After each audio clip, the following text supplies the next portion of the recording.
사무엘상 24장 1절에서 22절 중에 8절부터 읽기는 했지만 24장 안에 있는 내용은 사울이 다윗의 손 안에 들어온 사건을 이야기합니다. 그리고 24장에서 26장까지의 이야기는 다윗을 죽이려 하는 사울의 추적, 그 쫓고 쫓기는 이 과정의 마무리를 이야기하고 있습니다. 그래서 24장과 26장에서 사울과 다윗의 이야기가 나오고 그 사이에 25장에 나발의 이야기가 담겨 있습니다. 오늘 본문에 보니까 다윗의 일행이 쫓기다가 사울이 굴 안으로 들어갑니다. 다윗의 일행이 그 안에 들어가 있는데 3절에 보니까 사울이 뒤를 보러 들어갔다라고 이야기하는 것은 우리가 알고 있는 것처럼 용변을 보기 위해서 들어갔다. 근데 용변을 보러 들어갔는데 어떻게 그의 옷자락을 자를 수 있는가? 사울이 자신의 그 어떤 외투를 벗고 용변을 볼 수도 있고, 아니면 용변을 보고 나서 그 동굴 안에서 잠깐 잠이 들었을 수도 있고, 거기에 대한 자세한 상황은 본문에 나와 있지는 않습니다. 여기서 주목해야 될 것은 다윗의 행동입니다. 주변에서 이야기하고 지금 현재 상황을 해석해주며 코치해주고 있는 그 일행들의 목소리를 듣는 것이 아니라 먼저 하나님 앞에서 약속을 한, 언약을 한 요나단과의 그 이야기, 그리고 지금 나의 모든 것이 하나님 앞에 있다, 하나님께 다 내어 맡기는 다윗의 그 행동입니다. 내가 지금 뭔가를 할 수가 있고 이것만 처리하면 모든 것이 다 끝날 수 있음에도 불구하고 이 행동이, 이 일이 과연 하나님 앞에서 옳으냐, 이것만 하면은 자기의 모든 것이 편하고 모든 것이 종식될 수가 있습니다. 하지만 그럼에도 불구하고 그것이 과연 하나님 앞에서 라는 부분입니다. 우리의 삶 안에서, 우리들의 살아가는 삶의 터 안에서도 마찬가지입니다.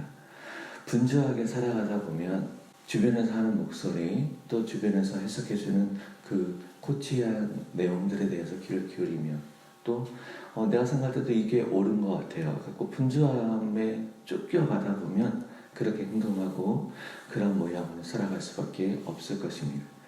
그렇지만 그럼에도 불구하고 우리는 늘상 우리가 하나님 앞에 서 있음을 기억해야 됩니다. 그래서 과연 이것이 하나님을 기쁘시게 하는 것이냐, 하나님의 선하신 뜻 가운데 있는 것이냐, 이것을 우리는 늘 물으며 살아갈 수 있는 그 정도의 여유는 꼭 붙잡아야 할 것입니다.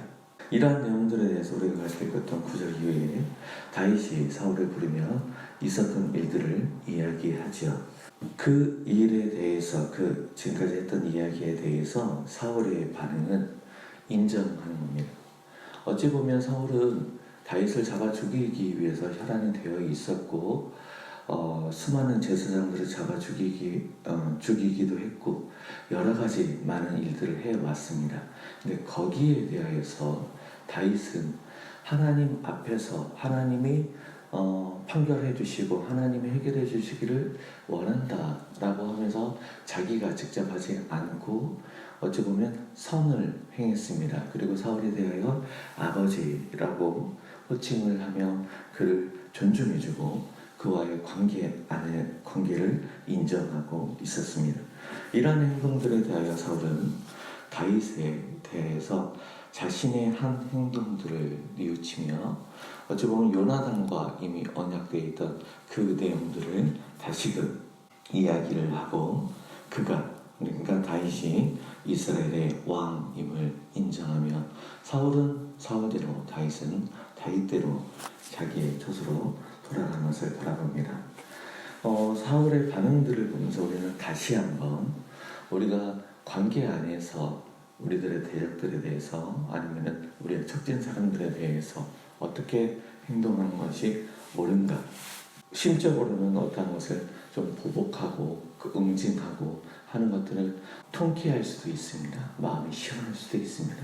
하지만 과연 그것이 하나님 앞에서 옳은가, 우리는 우리들의 대적하는 자, 아니면 우리가 척진 자들과의 관계 안에서 무엇을 기대하고 있고 어떠한 것들을 계획하고 있는지에 대해서 다시금 돌아볼 필요가 있습니다. 물론 척지지 않고 대적하는 사람들이 없도록 우리가 주위에 있는 모든 사람들과 화목하며 살아가는 것이 가장 우선합니다.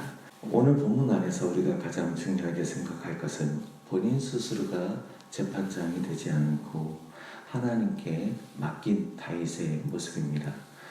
너무 분주하게 살아가다 보면 내 스스로 재판장이 돼서 내 스스로 모든 것을 다 처리하려 할 수도 있습니다. 그리고 우리 주변에서 있는 목소리 또한 거기에 동조할 것입니다. 그러함에도 불구하고 우리는 하나님을 기억하며 하나님께 맡기는 그러한 모습이 필요합니다. 우리가 하나님 앞에서 살아가는 것 결코 잊어서는 안 될 것입니다. 그 하나님이 아니면 우리는 광야에서 죽어버린 들개와 마찬가지인 존재들입니다.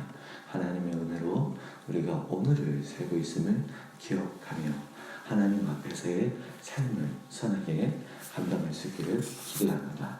기도하겠습니다.